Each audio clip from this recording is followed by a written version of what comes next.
All right, what's up? Welcome in GC Live Tuesday episode of the show as Chris and I get on an actual schedule here. That's the plan throughout the season. We're going to be on a specific schedule so you guys will know exactly when we're going to be going live. Again, Tuesday show. This will be, we hope, a regular occurrence where we will talk, of course, right after Shane Beamer updates with his official press conference, game week press conference every single week. This week, of course, getting ready for Old Dominion and the Gamecocks season opener, 4:15 Williams-Brice Stadium. And, you know, the thing about the week one, when a lot of times it is stuff we've already talked about, stuff we already know, stuff that's been discussed throughout the last month or even before that. But there are still a few little tidbits here and there. Of course, Beamer likes to make fun of all of us for getting excited about the depth chart. And, we waited on this thing all show yesterday. It was like waking up, being a kid, waking up, and Santa has not dropped off the presents yet. Like we were just waiting. Finally, yesterday afternoon, depth chart came out. So it's not exactly the breaking news we were hoping it would be as we were on the show yesterday, but we're still going to talk about that a little bit and, of course, react to what Shane Beamer had to say earlier today. Of course, as always, this show presented by our good friend Clint Hammond, CMG Home Loans, ClintHammond.com, 803-422-6797. That NMLS number is 71597. Chris, what did we learn today other than that Beamer is still defiant about the depth chart and what it means? What did you learn from the head coach? Well, it's been a busy morning, Wes. So I'm setting up my microphone in real time. I was just looking. I was like, I don't have my mic up, so we would just we would have had the good old computer audio till now, but we managed, so we're good to go. Yeah, I was about 2 minutes late tuning in, so I had to go back and listen to the injury report. Not much new there, right, Wes? By the way, but I did hear some of the. Every time a question was answered, Beamer had to give a disclaimer. It's just a depth chart, guys. But look, like we were so excited to get this thing because we need football, right? We are all like starved for it. I do appreciate that the media got to see some glimpses of practice this preseason, but you got to think about it. We don't, spring, same deal. You see glimpses of practice. So we haven't seen a football game since last year, for South Carolina. We haven't seen a practice. Like, we need football. And so, yeah, when you release the depth chart, there's going to be talk about it for sure. I think the maybe one small takeaway, but I think still somewhat significant, Beamer did very much double down, and I think it went beyond just kind of, I like how you put it, being defiant against the depth chart. In that, hey, there maybe don't take too much away from this. Don't take the fact that Juju McDowell is listed in the second position as an or at running back. Paraphrasing, right? That doesn't mean Juju McDowell is literally the second guy that goes in the game after Rocket Sanders. It doesn't mean Juju McDowell gets the second most carries of anyone on the team, right? There's some flexibility here. And we know, Wes, there's flexibility at a few different positions based on the results, even from game one, like wide receiver. So that was a small takeaway I had. One more, because I know we're going to get pretty deep in the weeds here. One more quick one. He was asked again about Rocket Sanders. No pitch count, no snap count, I guess if we want to make it a more football-centric terminology. He'll be the first guy out there. And Beamer said something that I thought was interesting. Now, he did go into a little bit of coach speak and say, assuming he's the first guy out there, when depending on our personnel package, I would wager about everything, Wes, that he'll be on the field for play one. Hey, we're going to ride him and see how it goes, right? So to me, that was just a small nugget of they're looking at Rocket Sanders and going, this guy once rushed for 1,400 yards. We need to let him eat, so to speak, to use some 2024 terminology. Yeah, by the way, we've got Prize Picks on now as a sponsor of this show, but I don't know how they would. I don't know what terminology they would use for this one, but like, what do you think the chances are of Rocket Sanders being? Oh no, we're going with our 5 wide receiver personnel. Yeah, yeah. I don't foresee that. If it is 5 wide receivers, Rocket Sanders will be one of the wide receivers on the field, I think. Yeah, like that to me would be probably the yeah, Marion says buy or sell. Rocket gets it the first. I'll buy that Rocket will be on the field the first play 100%. Hey, you know what, Marion? I'm so happy that we are at the predict the first play of the season stage of this thing. Man. Like, whew, Jeff's kiss, man. I'm thinking RPO first play. So let fate decide. You know, maybe we're basically let the Old Dominion defense decide by how they play it. Is this going to be a handoff? Is this going to be a keep? Is this going to be a quick throw to the perimeter? Maybe Lenoris does what he did a couple times last year and just says, "I'm going to run the touchdown play," and it just makes it up and scores. But anyway, Rocket will be on the field. I think that's a pretty safe bet, and that's that's an interesting little tidbit from Beamer. And I'll say this, man. And by the way, we like to have fun with the whole depth chart thing. Like, it really is all in fun. I think some of it, most of it with Beamer is in good fun as well. With a little bit of just coach sort of like, God, they put way too much into this thing. But here's the thing. We're not in the Spurrier era anymore. We're not out there going, well, hey, this guy was in with the first team. That guy was in with the second team. This guy really didn't get much PT in practice. That guy did. The depth chart is just a guide. Also, we can sit there and we can be like, hey, we heard Josiah Thompson might be the starter at left tackle. And then you could ask a coach, well, hey, what's Josiah doing to possibly be the starter at left tackle? And then the coach can say, well, I never said he might be the starting left tackle. You know what I'm saying? Like, the depth chart at least gives you a guide for the questions you're going to ask. Now, even, hey, as guys were asking questions today, I was even like, all right, dude, be careful. Like, know your oars, right? Like, don't go in there saying, well, hey, why is Josiah the starter on Saturday? No, they have not said Josiah's the starter. Yeah, it's why might Josiah be the starter. Yep. So, anyway, it's all fun and games, I guess, I hope. But the depth chart doesn't mean everything, but it means something. And it does give you a guide, I think, to where things are, or at least where things start. Who knows where they are, week 2, week 3, week 4. And at least, as much as this is a fun little topic, let me give kudos to Shane Beamer, legitimately, for actually giving a depth chart. And people complaining about the oars and stuff like that. The oars are okay. That's fine. It's not like some of the other depth charts where there literally was like an oar at every single position. And it's not like Clemson and Georgia, who decided we're just going to have gamesmanship with the depth chart, basically saying watch the game or read our game notes to get your depth chart information. Like, I legitimately appreciate, whether it means anything or not, I legitimately appreciate we got to see a depth chart. Yes, I do too. I mean, the Clemson Georgia thing, I mean, it's almost like there's a contest to see who can be more secretive. Like, you're going to get. And more petty. Yeah, more petty, more secretive. Like, you get an advantage in the game. Congrats, you're more secretive leading up to the game. You get to start with the ball on the opponent's 25 or something. Like, there's none of that. I just think there's so much. I understand why coaches don't want to give away information. These are razor thin margins, little things.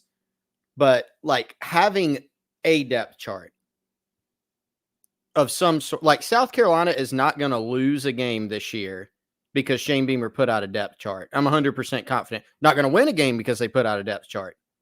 It's very inconsequential. If you've ever been in a college football coach's office, they have 3-ring binders that are like a foot tall each with game plans, right? They scout teams in the summer. They have every bit of film known to man on demand. They're not, you might say, well, we want to make them prepare a little bit more for our 5th cornerback. Great. That's not very consequential to the outcome of the game. So, I mean, I think, Wes, I kind of would like to go back to the days of college football where it's not quite so paranoid. Like Steve Spurrier, yeah, come on, practice. It's fine. Whatever. He might have been a little too loose, honestly. The ultimate confidence in his scheme and ability. Yeah. Right? I'll show you the play. I'll tell you the play. Whatever.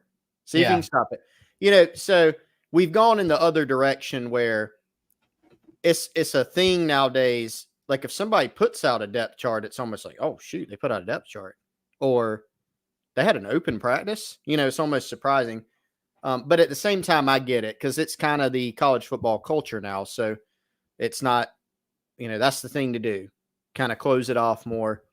But I'm with you. I appreciate Beamer for putting out a depth chart and making an effort to make it at least somewhat accurate. I know he went through it today at the presser and said, hey, there's guys that, and he has a good point, a legitimate point. There's guys not on the depth chart who will play. That's true.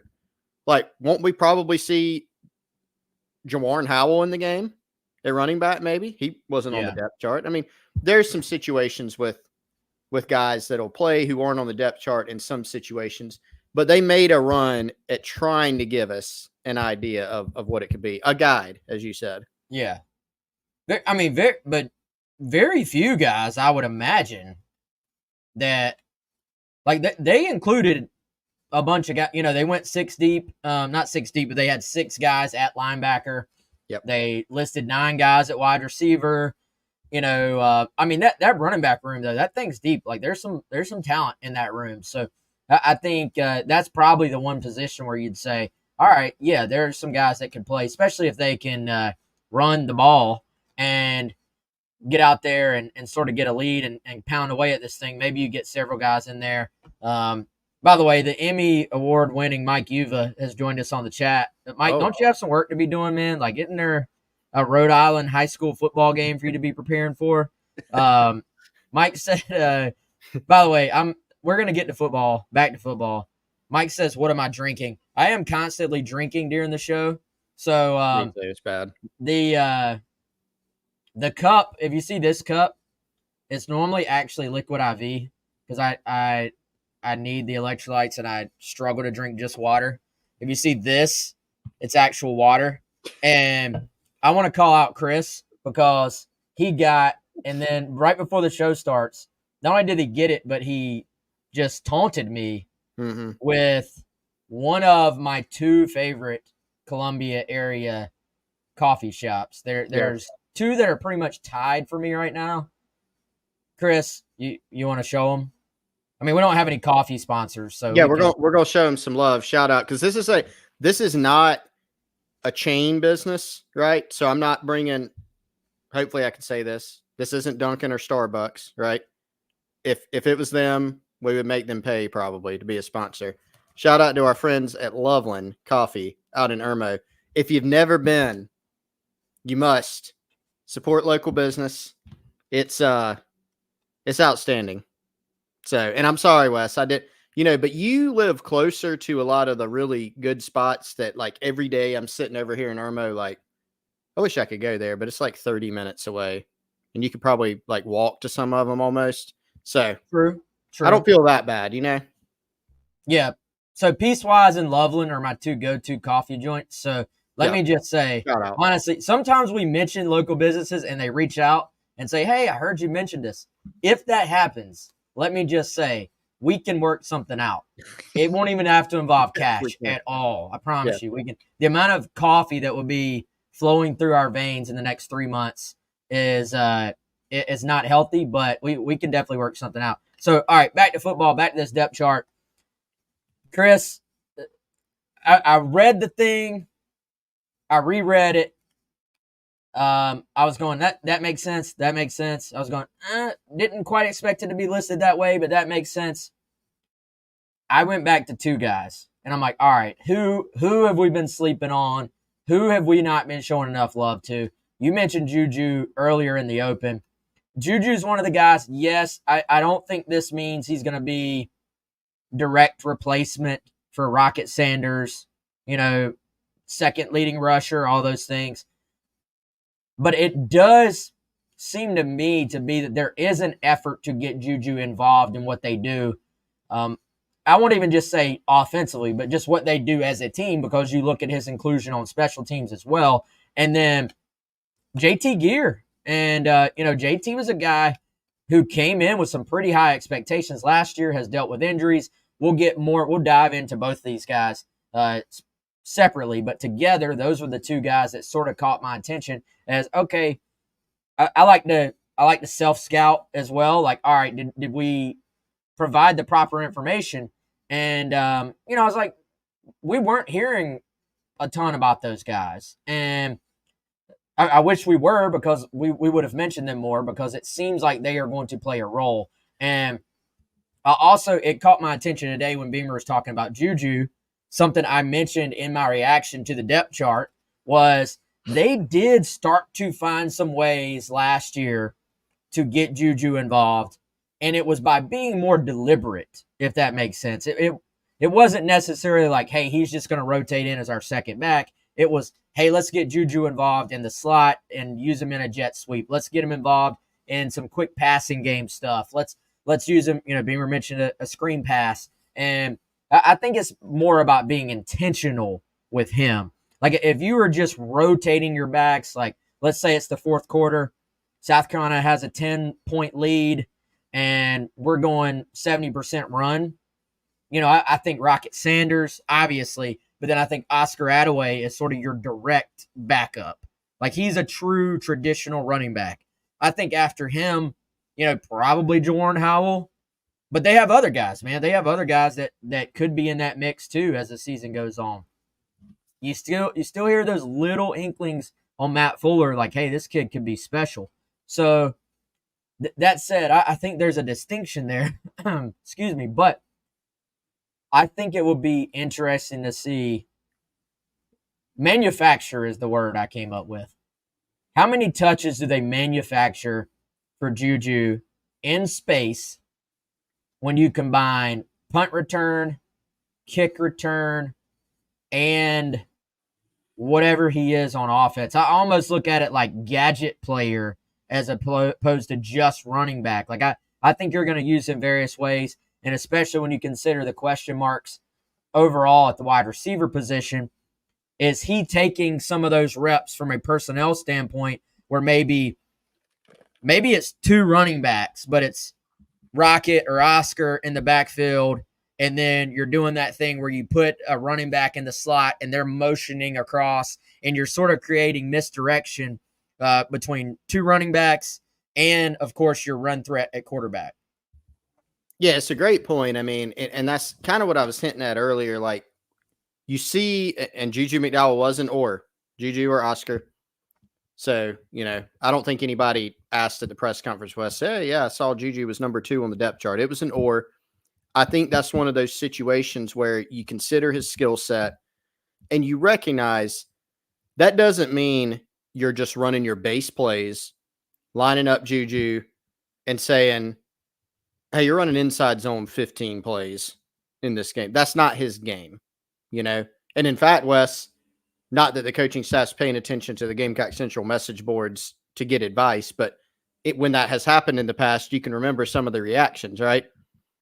Now, you're deeper this year. You've got Oscar Attaway. You got Jawan Howell. I mean, Beamer mentioned, you said he mentioned Fuller, he mentioned Braswell, he mentioned Bradley Dunn. It'd be very interesting to see how more of the quote-unquote true running back carries shake out. It does seem like it's going to be Rocket and Oscar Attaway in that sort of role is kind of your 1-2 punch.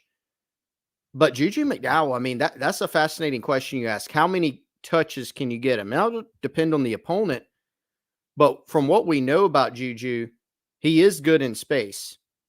So you brought up this point the other day about Rocket Sanders and how a lot of the perimeter run game at Arkansas was really good for him, I started thinking about that with Juju McDowell. That is something he can run as a base. Remember in 2021, I always think about that East Carolina game.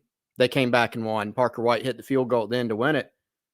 They put Juju in at the end of the game and said, here, we're going to run stretch. We're going to run outside zone, to great success. And that is a little bit more of his game, or putting him in the slot, using him in some different ways.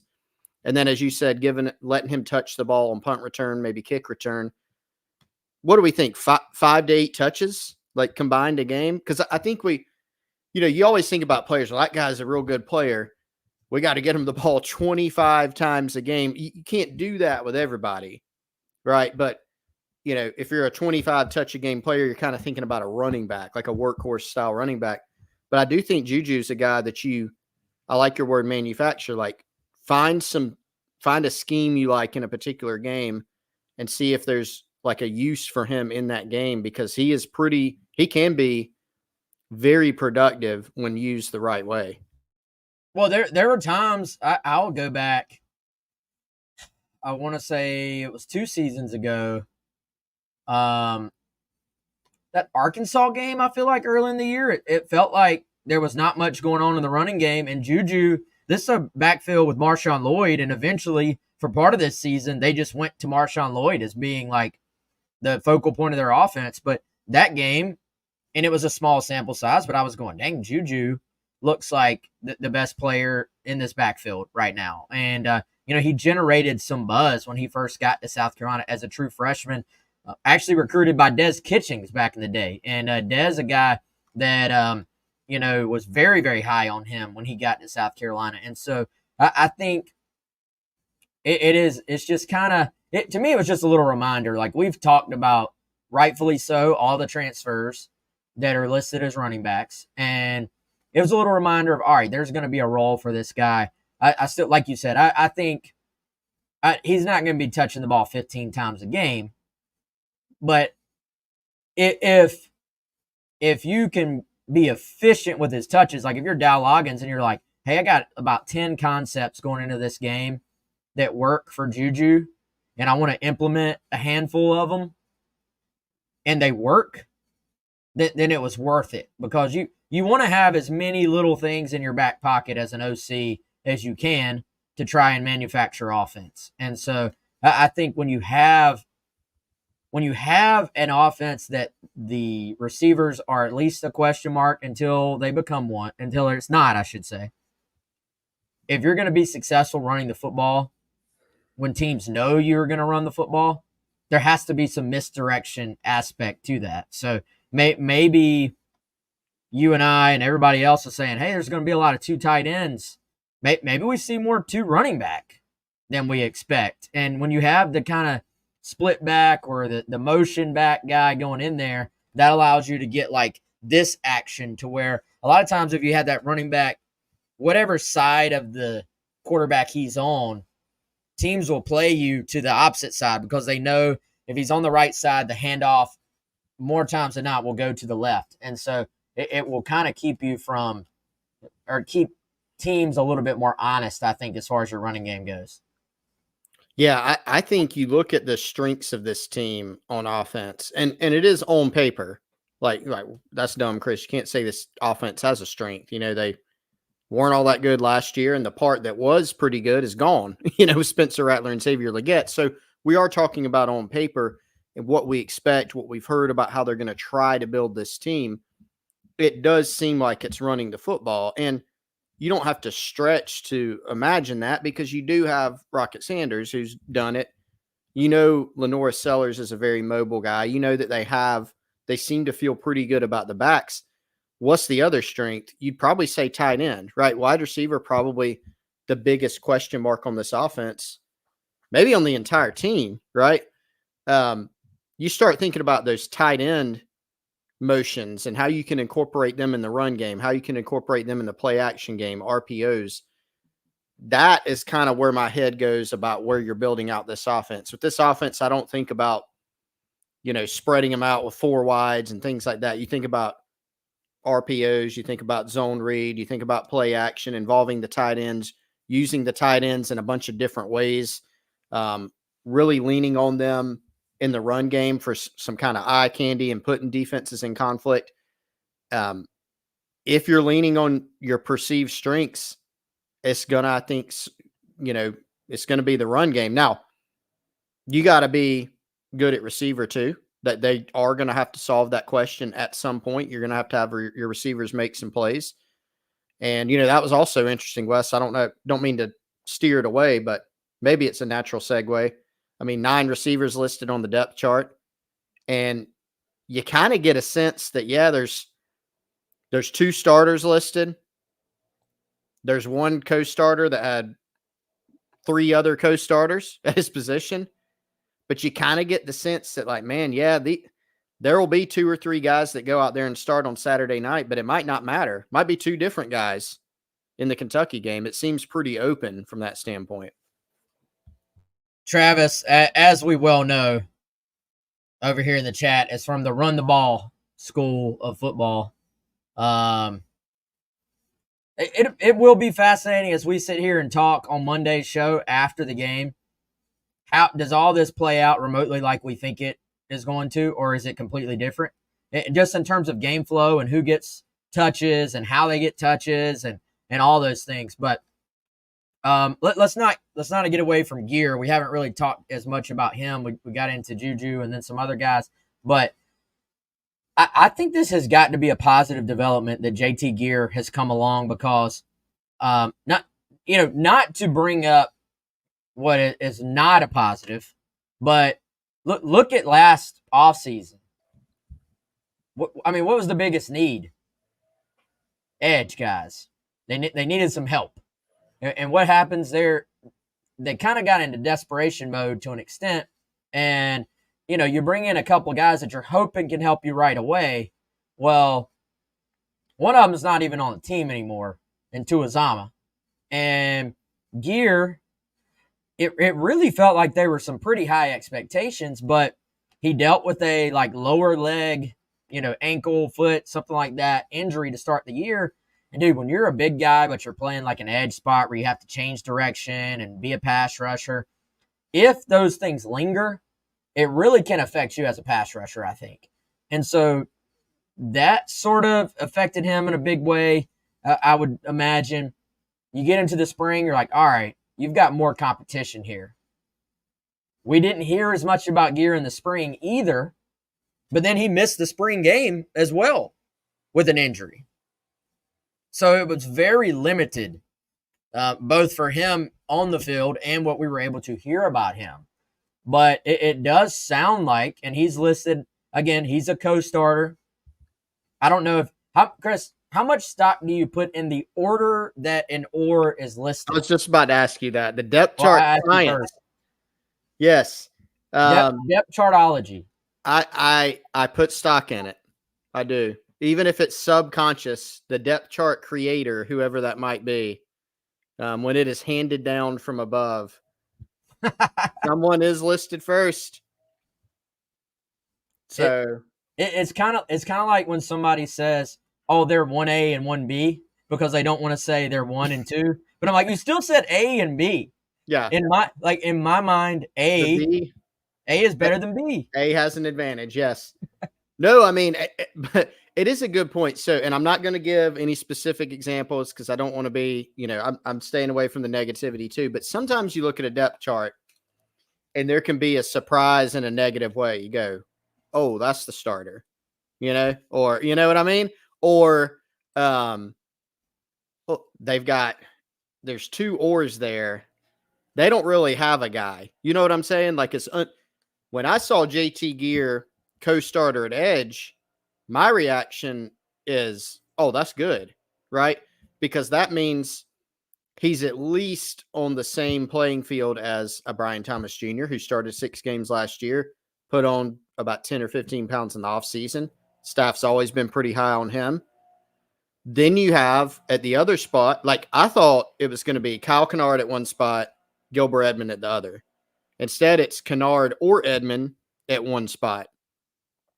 Right. So then there's 4 guys.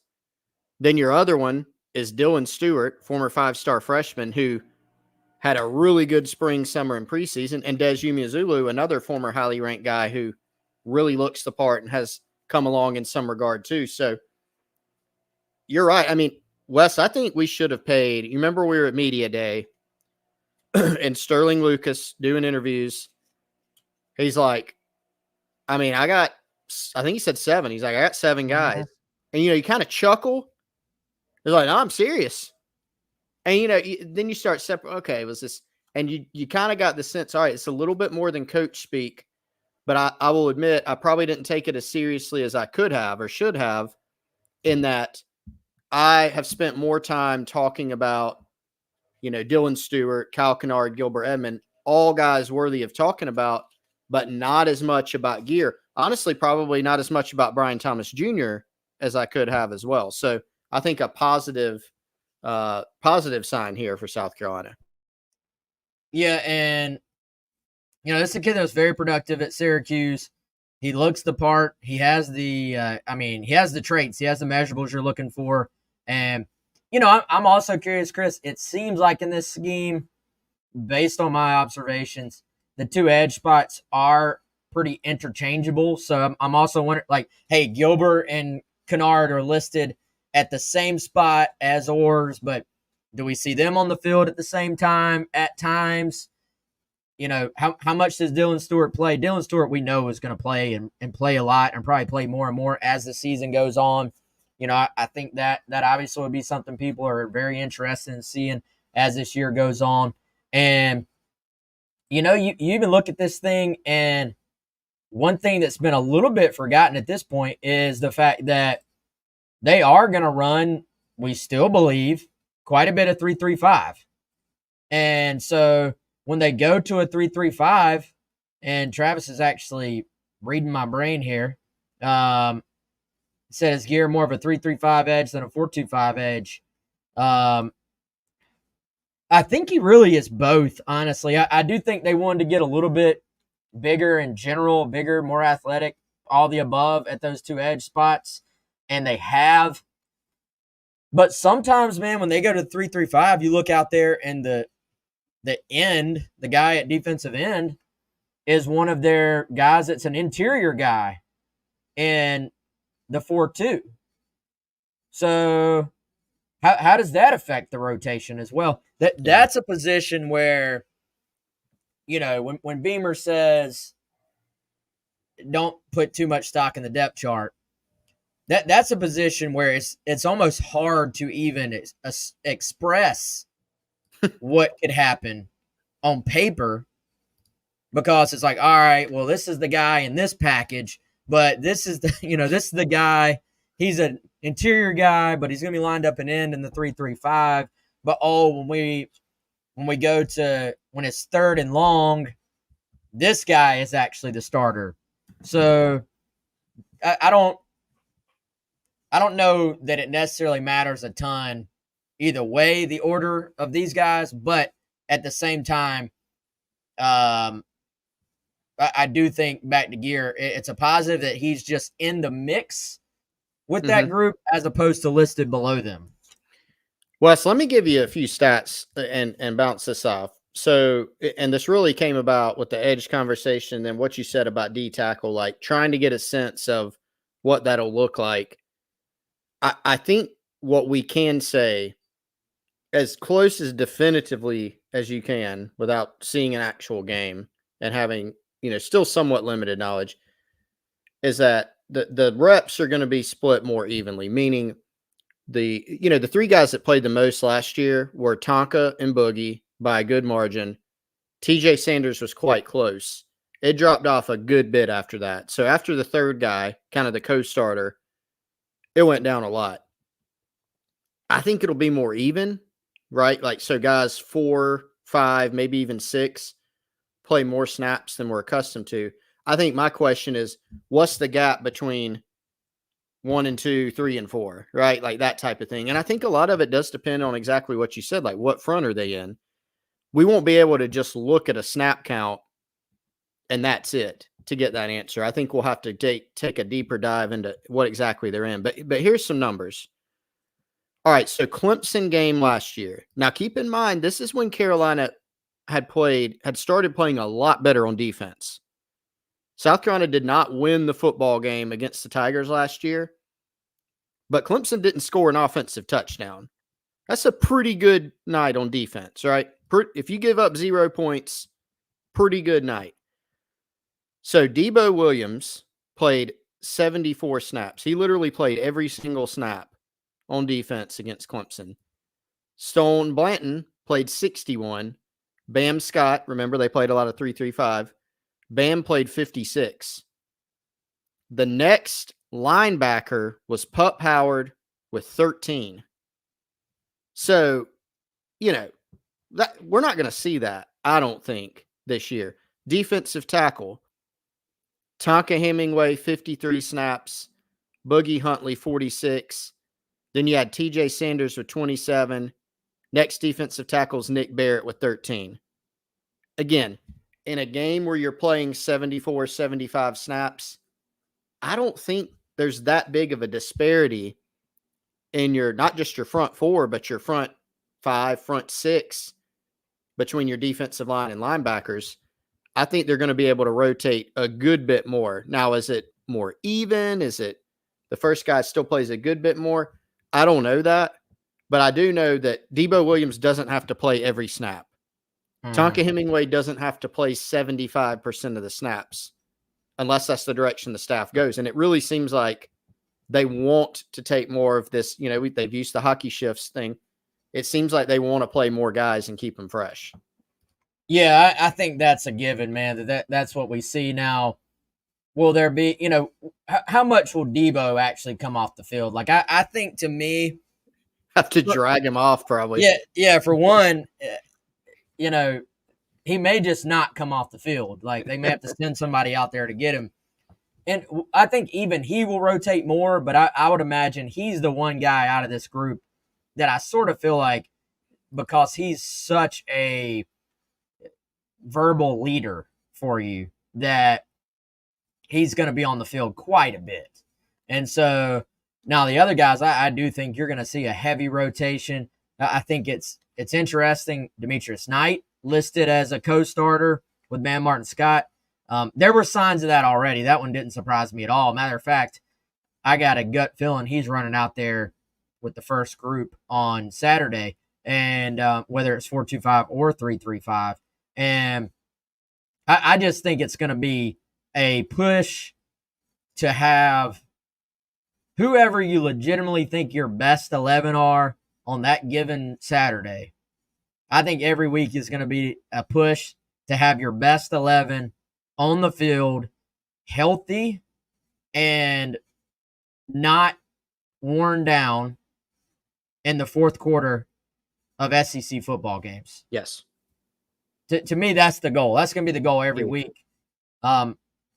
Was that always the goal? Maybe. Was that always doable? Absolutely not. So I think that's something that, secondary, they maybe can't quite do that quite as much. But front 3 or 4, then the second level of the defense with your 2 or 3 linebackers, I think that will be the case. Well, I mean, how many Sundays and Mondays and Tuesdays, where we're breaking down what happened on a Saturday, have we hopped on here on the radio or in our writings? And not just our opinion, Shane Beamer's literally said it, Wes. How many times have you looked at it and said, A, he played too many snaps on defense, B, too many individual guys had to play too many snaps because of a lack of depth? It has happened many times. Typically, the games that South Carolina struggled in defensively. I can remember several instances of Shane Beamer being on a press conference saying, we got a little worn down late in the game. You are better equipped, I think, this year to be able to weather that storm. Obviously, you want to limit your snaps. The more snaps you're playing on defense, that can be a negative thing overall. Doesn't have to be. Doesn't mean you've given up a lot of points and yards, but it can. You want to avoid that. But if you do get in that situation in the game flow, you should be able to rotate more guys without losing so much, is the point. For sure, man. All right. Before we get out of here, let me tell you about our friends over at My Perfect Franchise. And you can see it right there. They are now the sponsor of the Ask Chris thread on Gamecock Central. And Chris, if anybody, by the way, I don't know if we ever mentioned this, but if you have questions for Chris, any day of the week, you can go on there and ask him on Gamecock Central, and he will get you an answer. And so, Andy, as most of you know, I know most of you listen to this show fairly religiously anyway. Andy and My Perfect Franchise, they are going to help you sort of either start that side business, or if you're wanting to get out of the corporate rat race, maybe you want to diversify, build wealth, leave a legacy for your family. Andy can help you do that. He is a franchise consultant and a franchise owner. He helps people find franchises that fit their skill sets, financial requirements, time to commit, and more. The beauty of it, his services are 100% free. He is there to help you if you have any questions about business ownership. So essentially, he has relationships to where if a franchise is looking for someone, they have certain skills, time to commit, specifics that they're looking for as well, and he's going to match you up with them. So I believe they pay a finder's fee on their end, so then it is free to you on your end. So if you've always thought about business ownership, Andy's your guy. 404-973-9901 or Andy at myperfectfranchise.net is the email address for him, or you can just head on over to myperfectfranchise.net for more information. Shout out to Andy for being a sponsor here on the show and a sponsor on Gamecock Central. All right, so Chris, we're going to have, I believe Jack is going to do a show on Wednesday. Then on Thursday, you and I will be back for this year, Thursday, rather than wait till Friday. We're going to go ahead. We're going to put the hay in the barn on Thursday. That's going to be our big preview show every single week, where we will try to have a guest on and we will give our final thoughts on the game. And then for those who listen to it on the podcast platform after the fact, there will be more time to actually listen to that final game preview as opposed to it going up on Friday afternoon. And especially when there's an early Saturday morning, our numbers show sometimes people miss the podcast completely. So we'll do our final preview on Thursdays now. And so just be on the lookout for that. Jack will be on tomorrow, and offensive coordinators will speak. So Jack will speak on that as well. As far as actual news today, before we get out of here, Chris, injury report was kind of status quo. Yep. There was really not an official injury report on other guys. Ja'Kai Moore, AJ Parks, Beamer just kind of confirmed, hey, like they're still out for a while. Didn't seem like they're back anytime soon on that front, Chris. And as far as Old Dominion themselves, as a team, as an opponent, we got to check off the bingo card of them beating Virginia Tech 2 years ago. The what was it, five close football games last year? I may be butchering that. Bunch of close games last year. And also, you know, I think Beamer was kind of setting the stage. Like, this could be tighter than that 21-point line kind of tells you. So be ready for that. And also something we have talked about, they want to be a Tennessee-style offense. We talked about that when we had first started doing some research on ODU. One thing I did not know, they have now hired 2 coaches from Tennessee. So when they first went to this style, I told the story. They had basically a volunteer assistant coach who had been with Heupel at UCF. They basically said, look, that stuff works. Let's do it. And they almost sort of just recreated it. Now they've brought in 2 coaches from Tennessee. So if they can get anything going offensively, they are going to want to spread you out and basically do the whole hurry up, no huddle. It's spread to run, basically. Spread to try to hit you with the power running game, get you out of gaps, and hit you with quick scores. Yeah, I mean, I think Beamer, pointed that was so obvious that was going to happen, which is okay. I mean, every coach does that basically painting the picture of this is a more than capable team. He also told the story, Wes, of hey, there's so much parity nowadays because of the portal. He even went back to COVID. A lot of guys that got overlooked. Torricelli Simpkins III, Wes, played at North Carolina Central. He's an SEC guy. He might be an NFL guy. He started his career at North Carolina Central at an FCS program. He made everybody in the team meeting stand up who had come to South Carolina from a non-Power 4 school, and there were several of them that are going to be impactful players for them. So he's very much harping on that, as you would expect. But he also pointed out this will be the biggest and best crowd and fan base that Old Dominion's played in front of. So I think also pointing out, hey, let's try to have a good crowd, make it tough. And I think that's where you can think about the advantages, right, for South Carolina. Can their depth help them more against an offense like this? Yes. How do you defeat an offense like this? Certainly for a team like Old Dominion, crowd noise could play in. Yes, they've done the thing where we're going to pump in crowd noise during practice. A little bit different, I would imagine, when you're actually on the opponent's field. And as we discussed the other day, the way you stop an offense like this, make them go, if they're going to go warp speed 3 and out. That's the best way you can do it. Control the game, control the tempo. Yeah, it's a funny offense, man. Like the whole hurry up, no huddle concept, like it kind of caves in on itself if you don't execute. But if you do execute, it can be very, very difficult to stop. So we'll see which end of that South Carolina is on this weekend. He also mentioned, I caught my attention, Chris. He said there were some things they do defensively that could give South Carolina a little trouble up front.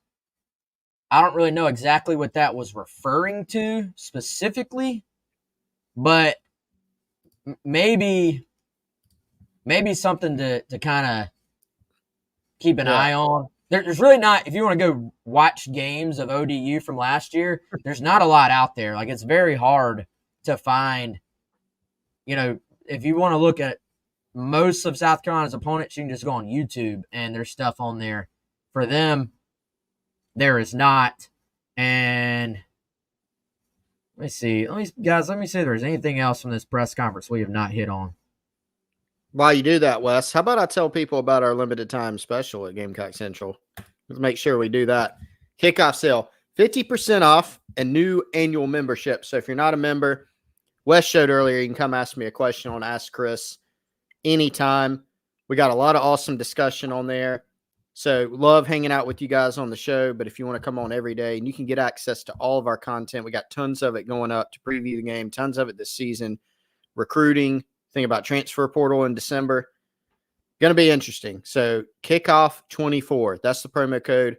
Limited time sale. Won't be here forever. 50% off, new annual subscription. So you can come get access to all of our content, hang out with us on the Insiders Forum. All you got to do is go to GamecockCentral.com. Top right on your phone, on your tablet, on your laptop, on your desktop. Click to create an account, join, sign up, and Kickoff 24 promo code will get you access to that deal. Come on over. We'd appreciate it. And also, guys, if you are trying to go to the game Saturday and you do not have tickets, we are giving away 2 tickets to the game via 107.5. If you're listening on the audio version, go check it out on our Twitter at Gamecock Central. But if you are watching right now live on the YouTube or Facebook version, I'm going to put it in the chat right now. There's a link. Anybody is, hopefully that link works. If not, y'all just go to GamecockCentral.com or, like I said, the Twitter account. Basically, you don't have to be a subscriber. Anybody is welcome to enter that contest to try and win. So, all right, I think that's going to do it for today. Good stuff as always. Appreciate everybody hopping on and joining us. Again, thanks to our sponsors. Thanks to our listeners and viewers. Y'all are awesome. Game week is here. We're excited. Come check us out, GamecockCentral.com. And again, Jack will be on Wednesday around 2 o'clock, and then Chris and I will be back Thursday. We're actually, again, doing a show live from BP Skinner Clothiers in the Vista in Columbia, South Carolina. If you're in the area, come on down, hang out with us. There's going to be some former Gamecocks there. It's going to be some giveaways, some prizes, some gift cards, stuff like that. Maybe a few refreshments as well. And would love to see you at BP Skinner Clothiers with us hanging out, talking Gamecock football as our final preview for South Carolina Old Dominion. So, all right, he's Chris. I'm Wes.